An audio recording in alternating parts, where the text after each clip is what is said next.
I'm just going to Yeah. start recording straight away if that's cool with you. Yeah, great. I've got a limit. We've got a limited amount of time here, you know. Yeah, So yeah. hang How on a about second. that? Right on, mate. No, I appreciate you finding the time, eh? Yeah, likewise. Thank you for I saw you post on the timeline and I was like, hey, we should chat. So glad we're connecting. Yeah, and Yeah. it's obviously it's related to my Degen generation docuseries that I'm Yeah. slowly rolling out, and so I'd like to focus on a few questions Hmm. around the Degen, crypto Degen society, if you like. But let's start with Hmm. a little bit about yourself, just a brief intro on what you're up to and how you well, what interested you about the Degen project. Uh well, I mean, I thought we had maybe a couple emails flying around on our platform and like Cameron, I think, talked to like Rich Tella, and then your name came up in that, and then I saw you posting about stuff. And I mean, we've just been big believers in the space for a very long time and working in Web3, and so anybody talking really about anything, we're excited to chat with them and just build community. And so yeah, I just reached out because of that. But Yeah, no, um I recognize now that you've got the hat on there, the red. That's mhm. you guys are carrying the fake influencer, right? Yeah, yeah, that's right. Yeah, You guys should get the Hex documentary up there, the Hexicans one I made. we did. Yeah, we just did. Yeah. Oh, you've got that up there already. Awesome. Yeah, yeah. So that's, I mean, as we started to connect, and I was like, wait a second, we need to like really connect with these guys. So yeah, that's kind of where that came from. I mean, yeah, my background is really, I went to school for computer engineering, actually wrote software myself for close to 15 years probably. Um, had a very entrepreneurial mindset. So over that time, went from writing code to zooming out a little bit more, being more product minded, and then eventually realizing that, like, if I wanted to get the things done that I really wanted to get done, I also had to be able to sell, and that got me more into, like, comfortable with getting in front of people, going to conferences, selling, talking to investors, whatever. And then really kind of transitioning into more of the CEO role with like a pretty serious technical background. And when I was going to college, had a record label, so was really into music and creation, and was making electronic music, and have some records out that this was kind of like early EDM before it was like on every TV commercial, and raves used to actually be underground. You had to sneak into them. Um, So the and so mid '90s or something. yeah, mid late '90s, I started DJing, and that, so the kind of the golden era of dance music. But yeah, I mean, that kind of, those things came together as, I love creating things, but I also had this engineering mindset. And so we, I had a number, I started working in media streaming and technology, like 2005-ish, and end of 2005, early 2006, building live streaming infrastructure, video transcoders, those kinds of things.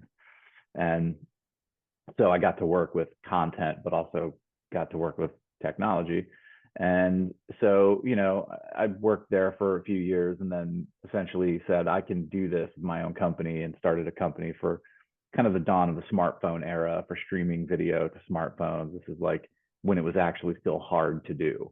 Like Amazon Cloud didn't even exist yet. And, if you wanted to transcode video, you had to like know how to do it. You couldn't just click a button in the cloud and you'd have video transcoding, which you can do now. So built that up, went to raise a little bit of capital for that. And somebody actually wanted to buy it in the process, which I just said, okay. And so, got that under my belt, had a couple of other ones, in between there. One was a music discovery application, which had a lot of users but not a lot of infrastructure, and then ultimately like landed on where we are today, the company that we have today, which we started in 2013. And so a lot of people, you know, in the Web3 space are doing lots of things with like brand new, fresh, clean companies. We started out as a virtual reality streaming company. So we were taking 360-degree video, 180-degree video, 2D, 3D, et cetera, and doing it exclusively to VR headsets.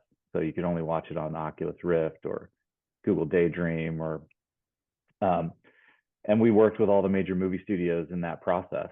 Some of them even invested, like Disney's an investor, Sony's an investor. And of course, VR had a great run up from like 2014 to 2017. There was an explosion of investment and activity in the space. And then it just fell off, fell off a cliff. And really only Oculus and Facebook and Sony on the PlayStation. The PlayStation VR is what, where we're probably the biggest in VR and we're the most excited about. That was ultimately like what was carrying the torch forward in VR, but it was still small.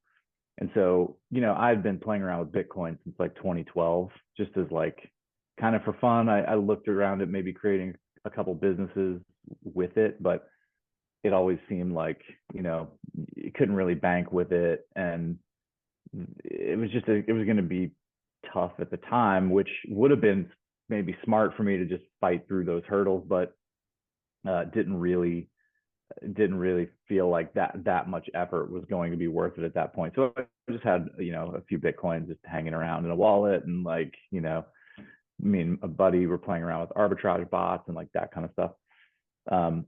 But, fast forward back again to like 2017, 2018, we were like, okay, well, VR is falling off a cliff. What can we do in the media space that is interesting?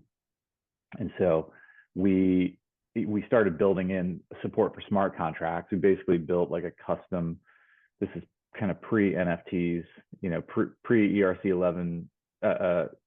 1155s or, actual NFTs. And we basically like took an ERC20 contract and wedged in content. So if somebody wanted to sell a movie or a game or an album, you could just do that over and over. And so we were way ahead of the curve in doing that. I mean, we worked with Consensus, we worked with Token Foundry. We were about to do a big token launch with them and have like one of the first, if not the first, content platform. Like we were working on it around the same time that like they were working on Filecoin.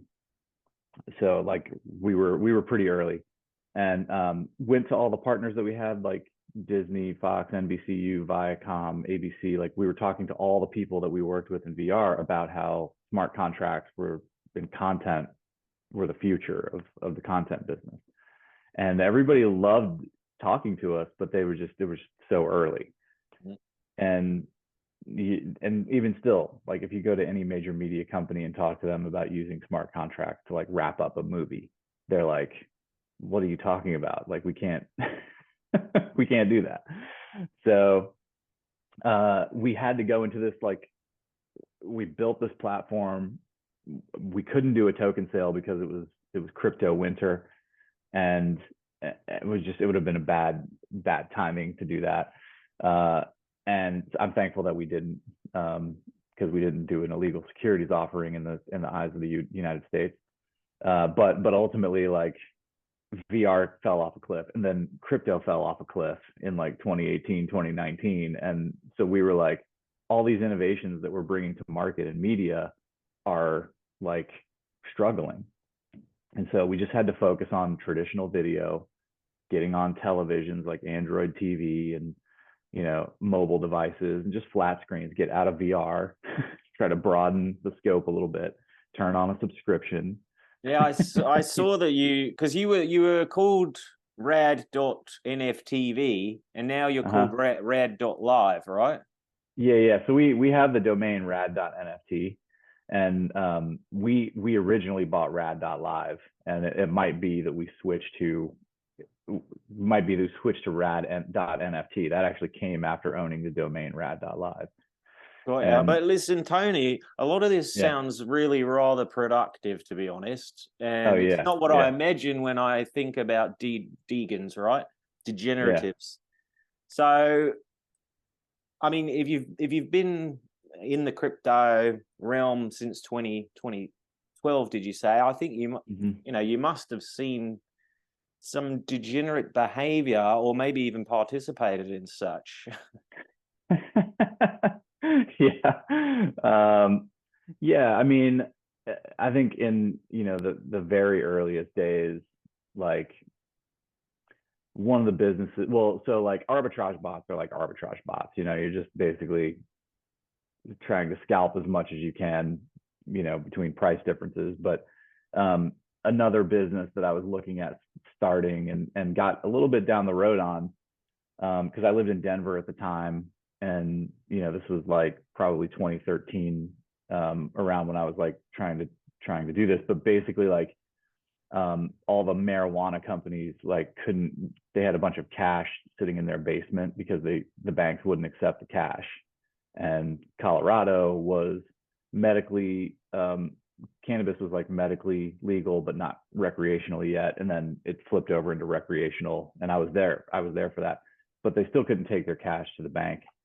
So I was working on a business plan that had like armored cars that would go pick up the cash from these marijuana, like cannabis dispensaries, take their cash and give them Bitcoin in exchange, and then then they could go to like a Coinbase or wherever, because it was like 2013 at the time and they had just launched and recently, and so they could then register as a crypto business with the bank and then liquidate that money as from Bitcoin into. But then I was like, this is money laundering, isn't it? It's like basically I'm helping these cannabis companies illegally wash money. And so we got close. Me and another guy had some pretty meaningful discussions about that. So that's one thing that got close to the edge, but I'm kind of thankful that we didn't get through.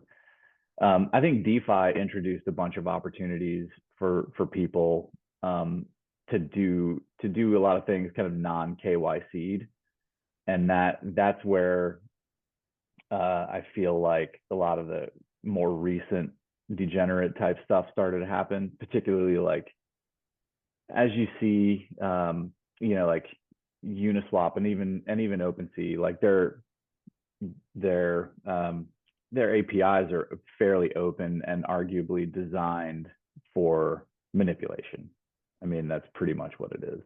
And You're referring building. to the Pumpermentals, Yeah, yeah, I yeah. And if you believe. look at, yeah, almost every single token, if you look at any tokens that were launched, if you look at those, the charts they have at the beginning, they have a huge pop, and then it slowly kind of dies off, and then eventually it's just like it's on life support 2 years later or whatever. And it happens every time. Like, and if you look at that, like, there's people wash trading, there's and like any NFT project that's propped up for extended periods of time is all bot activity. It's like 90% of bot activity. Any of the major projects that we're selling out is all bot activity. Any of the Twitter timelines that have, a new crypto project comes out and it has like 50,000 followers and it's following like one person or whatever. It's like that's all bots, all bought off, all fake nonsense. And so really the hardest thing about it is kind of like being an engineer and understanding what's going on and like actually being able to write software that could do it myself. The hard part is like having that knowledge and not doing it, like not Yeah, participating in it. exactly. I imagine it's very easy to slip into degeneracy when you have the know-how.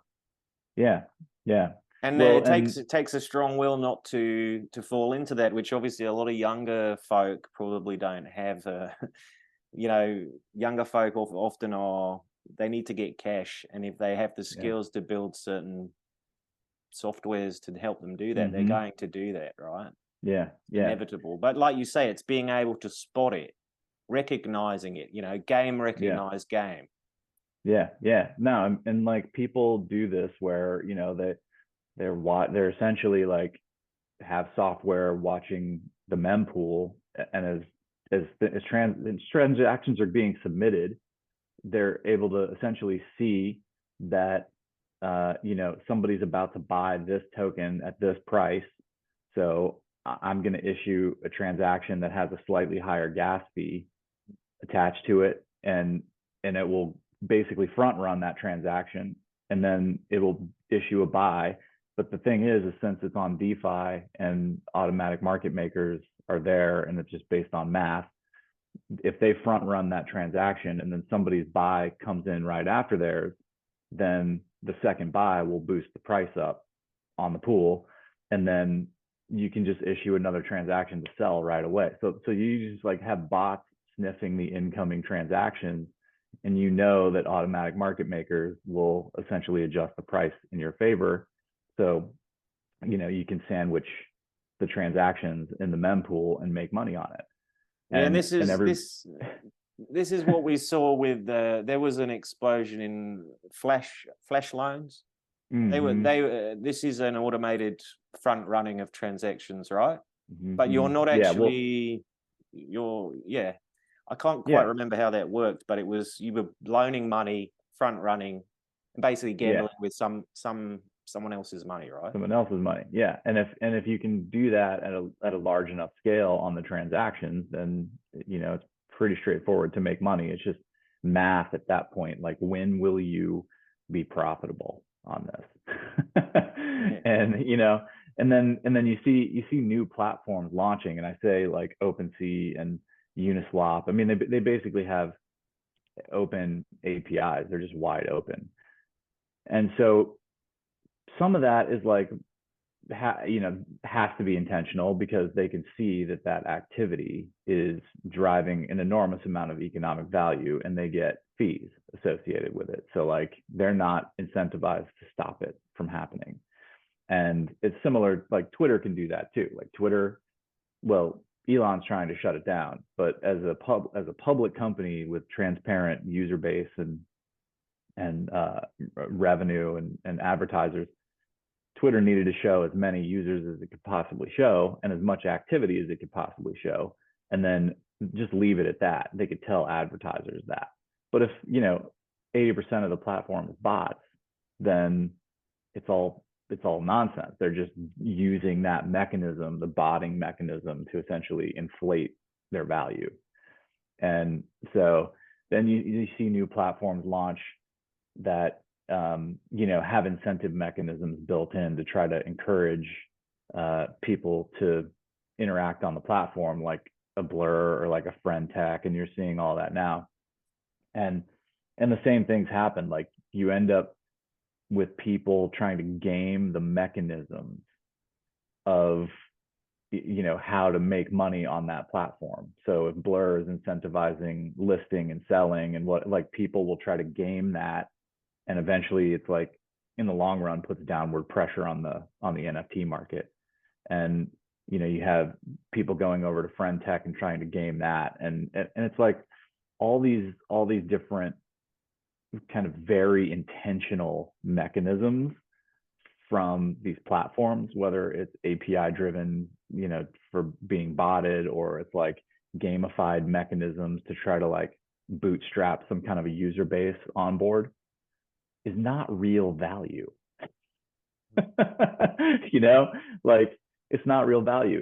It's just bullshit. And so, you know, I think that's really goes back to the crux of the struggle, is like, how can we know about those things even as a platform ourselves? We know, if we know about those things and we're watching them happen, and I can like spot them happening, and even design a system to like get the same type of inputs on our side, and not doing that and trying to do things in an authentic way is the struggle. And that's where you end up with like real degenerate activity, like real people who are like the biggest degens are going to jail. Yeah. Like SBS. You know. Like, Yeah. No, that's really and where it comes down. That's where it comes down to. I believe Richard Hart might be going to jail as well, but Mm, we'll see how that unfolds over. yeah. Well, I haven't been keeping up on it, to be honest, but Well, and it's like to some degree, like you're not doing, in a lot of these cases, like you're not doing anything wrong. Like Stoner Cats launching an NFT project and then like using the proceeds to create a cartoon and then gate access to the cartoon and build the community and build IP and build ownership around that. Like Stoner Cats did nothing wrong, and they should not be getting fined, and they should not be at risk of going to jail for exploring a new paradigm. You know, they're like Mila Kunis and Ashton Kutcher are not criminals, and they just like, they're creative. They saw a new technology, they wanted to use it and play with it and build community, and you know, like they saw an opportunity there and did it. And maybe they, because they were famous, that helped kind of boost the visibility of it. And but like that's none of that's illegal. That's nonsense. And but then you have like people doing illegal stuff, you know, uh, like insider trading. If you know like which NFTs are going to go live in a feature on an NFT platform and you're on the inside, you can buy from those NFT projects before they go live. I mean, it's like, you know, people have gotten hit for that. And it's just like really hard to rein in this space because it moves so fast, and the complexity of some of these things are like, you know, some of it's like somebody will launch a token and get some liquidity around it and then basically launch another token and then say that like you can farm this token if you lock up your other tokens and then you start to get, you know, this yield from this new token, which means that you're like, build liquidity over here, take that and lock it up over here to get, so now you got two pools with like boosted liquidity and people are farming. And so you can like create multiple tokens that have value essentially that isn't, none of it's real. so that, and the value derived is the platform fees, right? This the being a liquidity provider, the fees Mm-hmm. that it pays is the profits.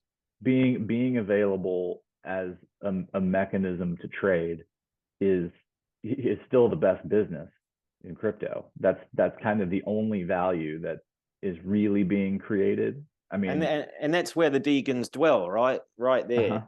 That's where Yeah. they hang out. But what I've also come to realize is that Degens exist on a spectrum.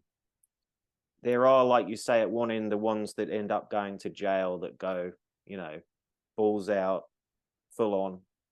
And then along the spectrum, we might even have, you know, regulatory compliant Degens that are trying to develop products or even have launched products that have attracted a certain unforeseen behavior by the end user, and then their platform ends up becoming part of a shit show. Mm-hmm. Now, for example, the you just mentioned the, what was it called? Something Cats.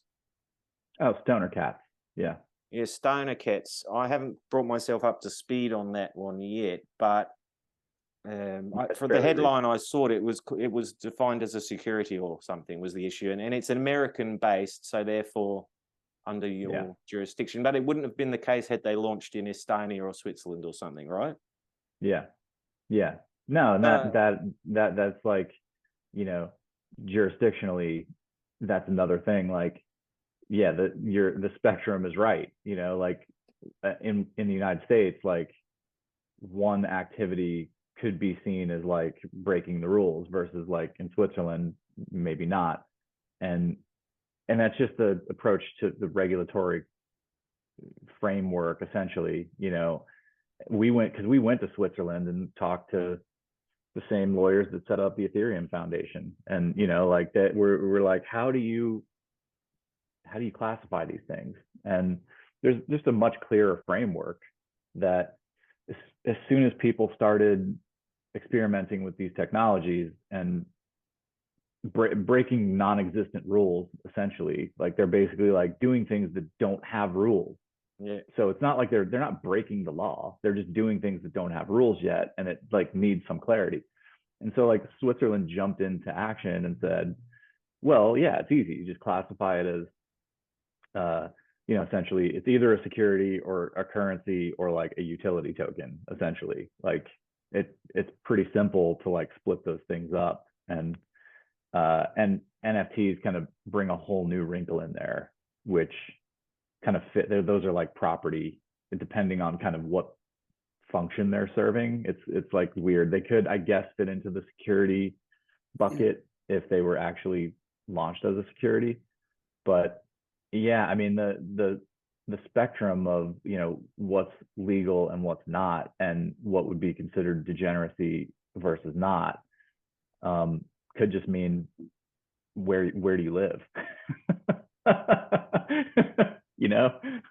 Are you in Portugal? Are you in Singapore? Are you in Hong Kong? Are you in the United States? It's like, even inside the United States, it's like New York has the BIT license, which, if you have a crypto business in New York and you're trying to do anything basically with crypto, you have to have a BIT license, which is incredibly expensive and time consuming. It's like 100 pages of compliance that you have to, as a company, have to fill out. And it's basically like going public with the level of transparency and disclosures, which is fine for a lot of companies to do that. But it's also just like, you have to hire a lawyer, make sure you submit it correctly, make sure that you have all of the, forms and documents in the right.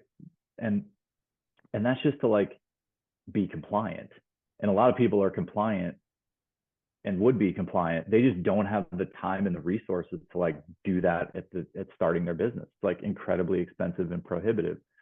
And that's just in New York. Like they don't have that in Texas. Like Texas doesn't even recognize cryptocurrencies as like a currency. So they're like, you can't be doing anything currency related with these things because they're not currencies. Dollars are currencies. It's like this is such a, even inside the United States, you're dealing with that kind of issue. So yeah, I think it's unfortunate, but a lot of what people would consider degenerate activity coming out of the United States is largely just people trying to figure out new ways to use technology and, in decentralized finance and in content and with NFTs, and there just aren't clear rules yet. So they're doing things which kind of wouldn't really be illegal, or they're not doing it in any kind of malicious way. They're not trying to get anything over on anybody, but there's just no rules. So it could be deemed illegal until the rules get made. I mean, arguably the US has the most to lose with being, the de facto currency of the world, the dollar do. But I can't help but wonder why people continue to launch projects from the US when they could easily not, just not do that. And I recall reading about, I think it must be back in 2015 or 16 or something, whenever all these companies from New York, I think it was after the BIT license was introduced, they all just fucked off to Peru, not Peru, Puerto Rico. Yeah, Puerto Rico. They just left overnight. A bunch of them. I don't know if they came back later or not, but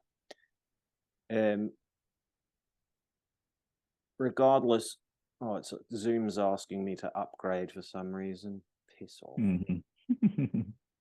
And anyway, so I wonder also, you have your SBFs and, never-ending stories about that.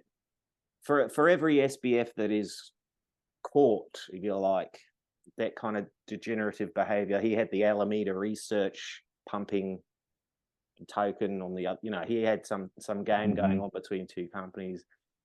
How many Degans, that are fucking with things just slide under the radar and get away with it? Do you know what I mean? It's like, it almost feels like we're bombarded with this story, this poster boy SBF, repeatedly, but I think, beneath that, we all know that probably a few hundred other SBFs have slipped out the back door. And why are we not hearing about those guys? How are those? Yeah. How many stories are going under the radar like that, do you think? Yeah, I mean, a ton for sure. And yeah, I mean, we see, like, people know how to game DeFi pools and essentially like launching new tokens, and then get something launched, allow for, create some economic activity at the beginning of it very intentionally because you have some resources. And then if you're a liquidity provider in those pools, then you can have the price boosted up because people see that you're putting activity in there. The bots see that there's activity in there. The bots can watch analytics APIs and see which pools are getting activity and jump in there. And when people know how to do that intentionally, they can boost the price and then pull the liquidity out and make money. And that, to some degree, DeFi is incredibly powerful in that, if you use it in the way that it's intended to be used, it completely improves and disrupts all of finance in that, users can provide liquidity and they can take part in the fees that are happening, and you don't need a person in between. But if you know how to intentionally game that system and you use it like it should be used, but you're intentionally gaming it, now it's in that gray area of, are you trying to get one over on people? Or are you using this the way it should be?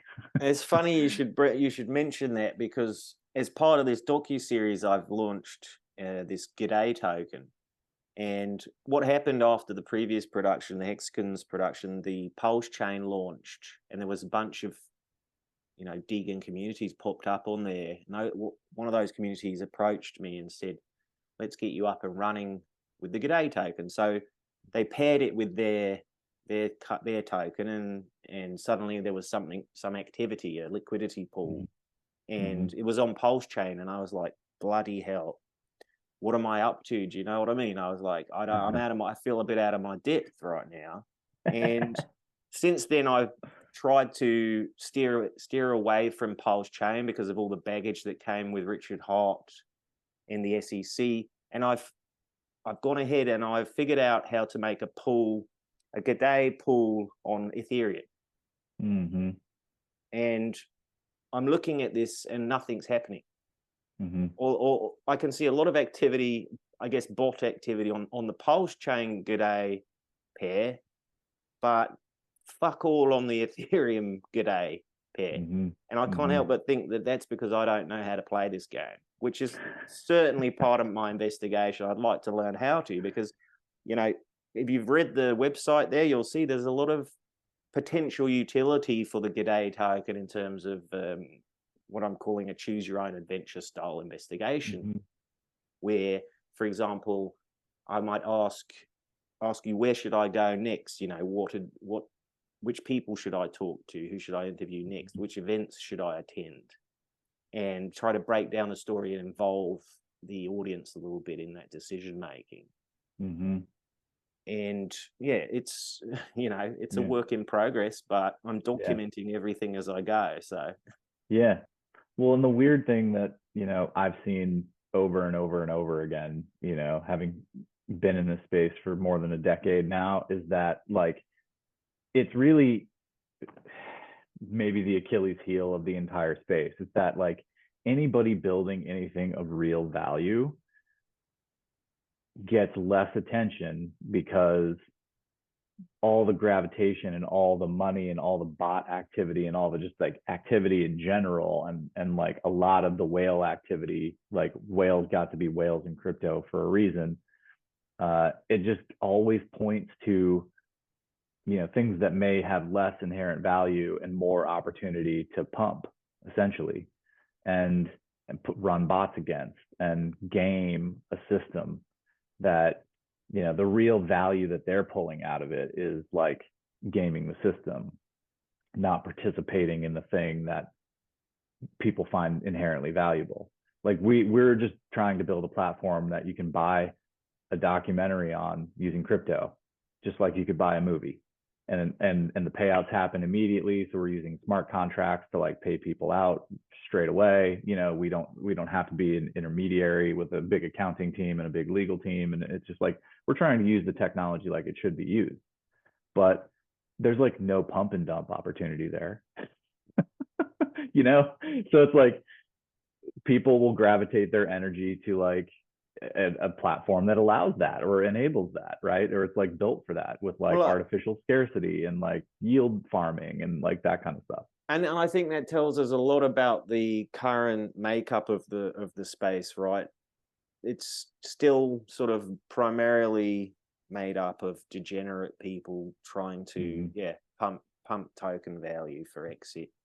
And that's been the case for a good long while, and I assume those people will always dominate the space going forward as well, which makes me think perhaps a crypto native or Web3 centric product is not the way to go at all. Instead, it's to present a Web2 product and shove some additional features, Web3 functionality into the back end that nobody even sees or cares about.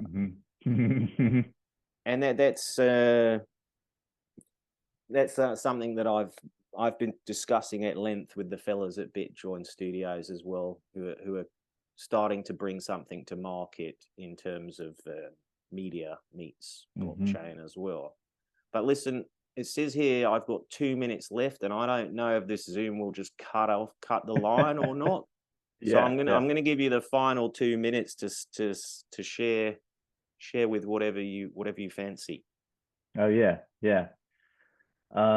No, I actually really appreciate that you guys are, putting something together around this space and like trying to understand the mindset. And because I really do think there is a lot of value that will be created out of this space, and that, DeFi is real, NFTs are real, cryptocurrencies are real, and people using them in real ways is happening, it's coming. And I think open editions are a good part and new addition to the NFT space, where the prices are way lower and people buy the same piece of, whether it's a documentary or a piece of content over and over again.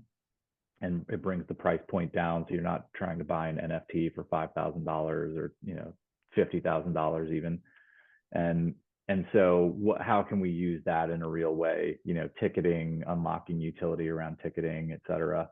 And so that's what we're trying to do, and believe that especially in the video space, whether it's major studios, independent creators, should be able to essentially build a community, sell their content, and get paid immediately, and leverage smart contracts in the way that they're intended to be used, instead of building in a bunch of mechanisms that can lead to abuse. So that's what we're doing at Rad, and we certainly appreciate you guys shining a light in the space, and we're excited to have some of your content on the platform. So yeah.